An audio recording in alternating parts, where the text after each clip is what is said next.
France head coach Fabien Galtier and the French captain Antoine Dupont. First question, please.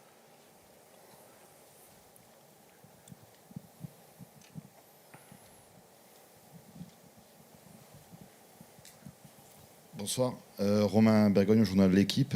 Fabien, j'imagine que tu as apprécié la réaction de tes hommes en deuxième période après une première période un peu plus compliquée. C'est vrai qu'on n'a pas contrôlé le jeu en première mi-temps. Beaucoup, à mon sentiment, me semble-t-il, pris un peu par l'atmosphère, alors qu'on s'était préparé à ça. Et un scénario de début de match, on va dire, où on donne des clés assez faciles aux All Blacks.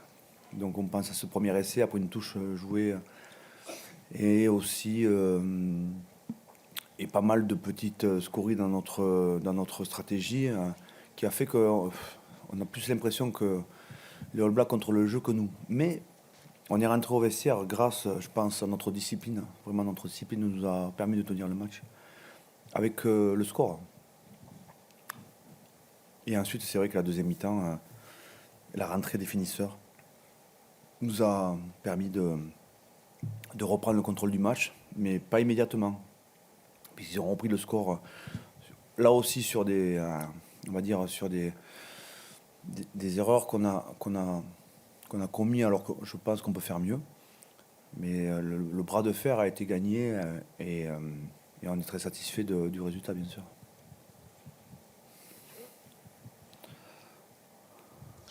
Fabien, Nico Zanardi ici, donc c'est ce côté. Tu évoquais la discipline, 4 pénalités concédées aujourd'hui, on est peut-être pas loin d'un record, alors que l'équipe de France peinait d'habitude à rentrer dans ces compétitions sur ce secteur-là. J'imagine que c'est le gros point de satisfaction ce soir. Oui, je pense que clairement, ça nous a permis, notamment dans les temps faibles, de rester au contact des Néo-Zélandais et surtout ensuite de reprendre la main sur la deuxième partie du match. Et de permettre aussi à Thomas Ramos de nous maintenir à flot avec son pied. Après, dans un match, on n'a jamais un secteur.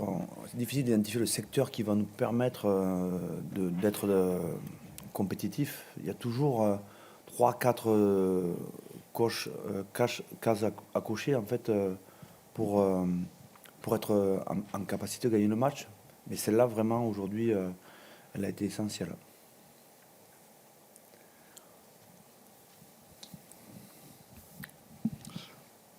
Fabien, bonsoir. Romain Baheux du Parisien. Est-ce que vous pouvez nous donner des nouvelles de Julien Marchand? Ça semble être la cuisse. Qu'est-ce que vous savez en l'état? Déchirure sur une hyperextension, sur un grattage. Moi, je viens de voir le ralenti en fait tout à l'heure. Je ne peux pas vous en dire plus. Il a préféré sortir. Il était trop à diminuer. On imagine un problème musculaire, un ischio-jambier, vu ce qui est, vu les symptômes et vu l'aspect clinique.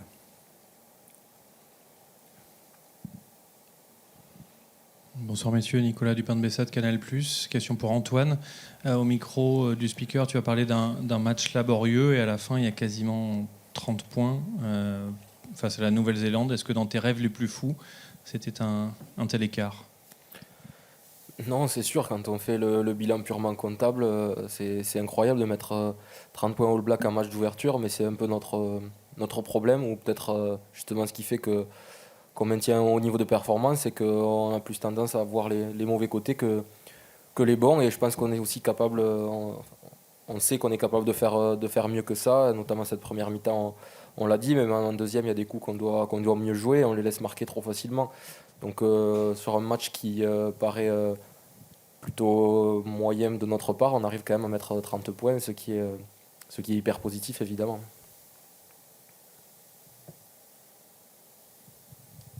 Bonsoir messieurs, Antoine là-haut, alors tout à ta gauche, tout en haut, Wilfried Templier, MC Sport. Justement par rapport à ce résultat, avec une première mi-temps, on va dire un peu imprécise, vous êtes quand même devant, vous les faites plier en deuxième mi-temps. Est-ce que c'est la confiance que vous avez en vous, en votre jeu, en les joueurs qui fait que vous paniquez pas et vous gagnez le bras de fer? Oui, je pense que c'est une partie de la réponse. On a pu acquérir une confiance collective sûre maintenant depuis plusieurs saisons, avec des scénarios de match différents, des contextes différents, où on a toujours, pas toujours, mais souvent réussi à ressortir avec la victoire, ce qui fait que même quand on prend des points, on arrive à ne pas s'affoler, à savoir comment il faut qu'on revienne chez eux avec des choses simples. Et je pense que c'est aujourd'hui nos basiques, notre défense, notre conquête, notre jeu au pied qui nous a permis d'abord de rester dans le match et puis finalement de basculer, de prendre le large. Avec Fabien en a parlé, l'apport des finisseurs, que ce soit devant et derrière, on a vraiment senti une plus-value et je pense qu'on a dominé à partir aussi de ce moment-là où on sentait qu'on avait plus de facilité à les mettre à la faute et donc évidemment à venir chez eux, soit par des pénales touches ou soit en marquant des points face au poteau.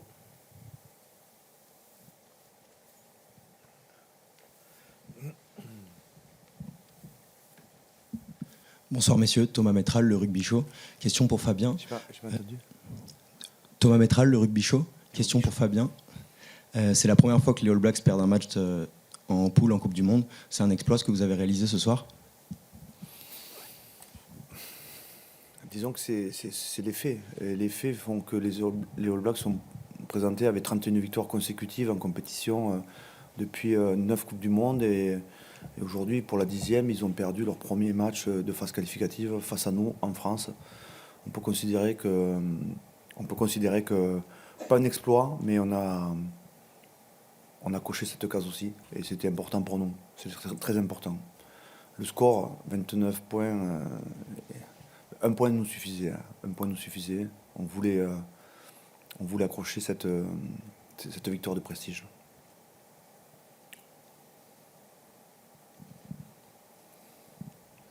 Antoine, you were under a lot of pressure when you went into halftime.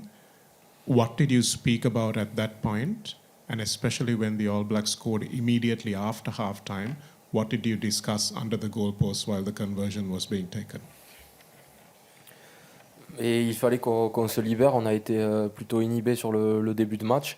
On a été mis sous pression, notamment sur les zones de ruck, où il fallait qu'on mette l'accent là-dessus. On a rendu des ballons trop facilement. On n'a pas réussi à faire 3 temps de jeu d'affilée. Et après, il fallait juste qu'on se lâche, qu'on arrive à jouer les ballons d'attaque, à se faire des passes, à se faire la passe de plus. Il y a plusieurs fois où on n'a pas joué collectivement. Je pense pas par égoïsme, mais plus par peut-être la pression, ce poids de ce match d'ouverture qui faisait qu'on voulait jouer...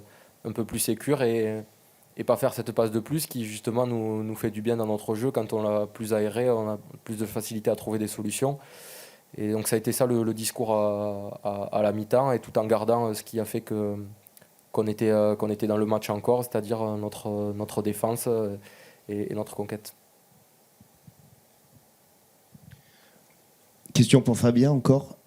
Parmi les points négatifs de la rencontre que vous avez évoqués, il y a eu beaucoup de plaquages manqués en première mi-temps, notamment derrière. Est-ce que c'est lié à cette inhibition dont parlait Antoine ou est-ce qu'il y avait autre chose? Ce sont clairement des points d'amélioration. Mais on doit être plus collectif avec le ballon et on doit être aussi plus collectif sans le ballon. Donc c'est vraiment le point qu'on a identifié à la mi-temps et la demande qui a été faite à la fois aux joueurs sur le terrain, à la fois aux finisseurs. Est-ce que c'était l'enjeu qui faisait qu'on s'est un peu rétracté? Sûrement. C'est des petits signaux faibles aussi qu'on avait sentis sur les matchs de préparation. Parfois, on aurait pu faire une passe de plus, on aurait pu se connecter un peu plus vite à son défenseur intérieur-extérieur. Ça nous a empêché parfois sur les matchs de préparation d'être plus performants. Et on l'a retrouvé aujourd'hui sur une partie du match. Sur une partie du match, parce que la deuxième partie du match, c'est vraiment, je crois, collectivement, une réussite, une grande réussite. D'abord, la capacité de redresser la barre, et ensuite de reprendre le contrôle du match en étant très collectif, à la fois individuellement, à la fois en défense et à la fois avec le ballon.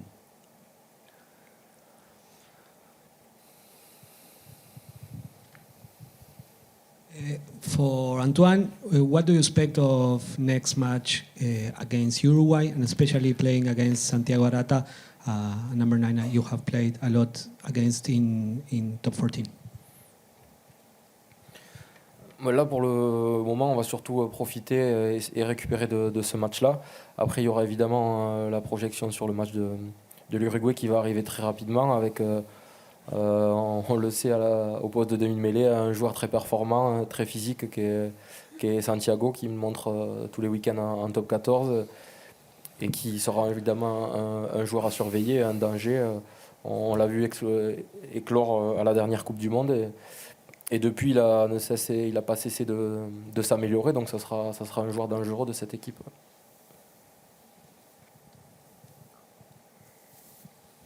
Bonsoir, je suis David de l'agence France Presse, ici, à votre droite. Bonsoir. Quelque chose sur les conditions. Il faisait très chaud, il faisait très lourd. Ces conditions, ils ont quel impact sur votre jeu et le match en général? C'est pour moi. Mais ça, je sais pas trop, mais c'est sûr que ça a rendu le ballon plus glissant déjà. On l'a vu, même les Néo-Zélandais qui ont fait plusieurs fautes de main dues au ballon. Et évidemment que jouer avec 30 degrés dans un stade comme le Stade de France, où il n'y a pas beaucoup d'herbe, c'est pas évident. On l'a senti dès l'échauffement, évidemment on transpire beaucoup, on se sent un peu plus lourd, c'est plus compliqué d'accélérer. On a vu pas mal de joueurs avec des crampes, mais voilà, les conditions climatiques elles sont pour les deux équipes et je pense qu'on a peut-être eu un temps d'adaptation aussi. C'est peut-être en partie pour ça sur le début du match, mais honnêtement je ne suis pas sûr. On a bien réagi par rapport à ça et surtout, comme je dis, on a bien fini le match, ce qui est très important et hyper positif. Antoine, j'avais 2 questions pour toi. Un, tu évoquais cette pression. Est-ce qu'il y a un moment dans la journée où tu as senti, que ce soit toi ou dans le groupe, cette pression un petit peu monter, ou c'est vraiment au début du match? Et 2, est-ce que tu as eu le temps d'échanger avec Julien Marchand? On sait que vous êtes proches tous les deux. On a surtout senti qu'elle était très longue cette journée, un peu à l'image de la semaine déjà, mais évidemment la journée, quand on joue à 21h avec un match, une affiche comme ça, la journée est très longue en restant la plupart du temps dans la chambre, donc il faut passer le temps et essayer de se vider la tête, de penser à autre chose, plutôt que rester focus sur le match toute la journée, ça peut être pesant aussi. Je pense qu'on l'a plutôt bien géré. Quand je disais cette pression, c'était peut-être quelque chose d'inconscient, où on avait vraiment envie de bien faire les choses et de peut-être prendre moins de risques qu'à l'accoutumée, ce qui ne nous a pas forcément été bénéfique sur le début de match, mais comme je disais, on a bien redressé la barre en suivant. Et concernant Julien, ouais, on a vu les mêmes images que vous, une par extension, on a senti qu'il avait une douleur à l'ischio, donc on va attendre de voir les résultats. Évidemment, c'est toujours des moments d'inquiétude, pas évident quand il y a la blessure qui frappe, surtout quand on n'a pas encore le diagnostic final. On est toujours dans l'attente et on espère que ça ne sera pas trop grave pour Julien. Une Coupe du Monde, c'est long aussi. Il y aura d'autres matchs à jouer et on espère qu'elle sera la plus longue possible. Mais oui, c'est toujours des moments pas simples quand on voit un ami, un joueur de l'équipe se blesser, mais on peut voir aussi la rentrée de Peato, ce qui montre qu'on a de la profondeur à ce poste, et encore Pierre qui était en tribune, donc dans tous les cas je suis pas inquiet pour la suite. Bonsoir, Winnie Claret, RMC Sport, tout en haut à gauche de vous. Là, juste ici, bonsoir. Petite question, Fabien, pour vous. Vous vouliez pas vous projeter trop sur ce match d'ouverture, ou en tout cas sur le scénario. Maintenant, ça y est, c'est derrière vous. Est-ce qu'on peut dire que la France a réussi son entrée dans cette Coupe du Monde, maintenant qu'on y est? Simplement, oui. Oui, le scénario, impossible de l'imaginer. Oui. Par contre, on a réussi à faire, en termes de coaching, on a quasiment réussi à faire tout ce qu'on voulait faire.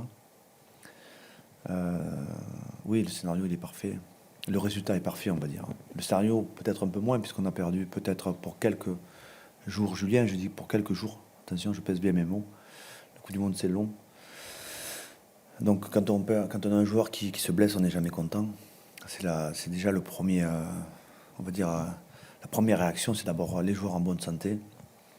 Et ensuite, bien sûr, le résultat. Et le résultat est très satisfaisant. On va prendre une dernière question. Last question, please. Fabian, Nick Simon, Daily Mail.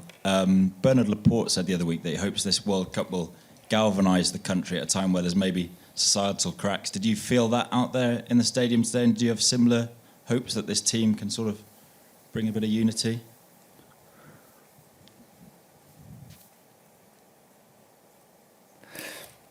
Disons que nous, il y a 4 ans, quand on a construit cette équipe, donc quand on a commencé nos 4 années, le sens qu'on a donné à notre équipe, à notre action, à notre engagement, pourquoi on fait les choses, c'était rassembler, fédérer et partager. Rassembler, fédérer et partager avec le rugby français, et ceux qui veulent bien nous suivre aussi. Voilà. Donc on a toujours cette même vision qui va au-delà du rugby, bien sûr. C'est continuer à rassembler, fédérer et partager avec ce qu'on peut faire, c'est-à-dire jouer au rugby avec du cœur, avec des valeurs. Et Antoine adore dire aussi de l'amour. C'est la fin de cette conférence de presse. This is the end of this media conference. The mixed zone will open with the New Zealand players that are already waiting in the mixed zone and will be followed by the French players afterward.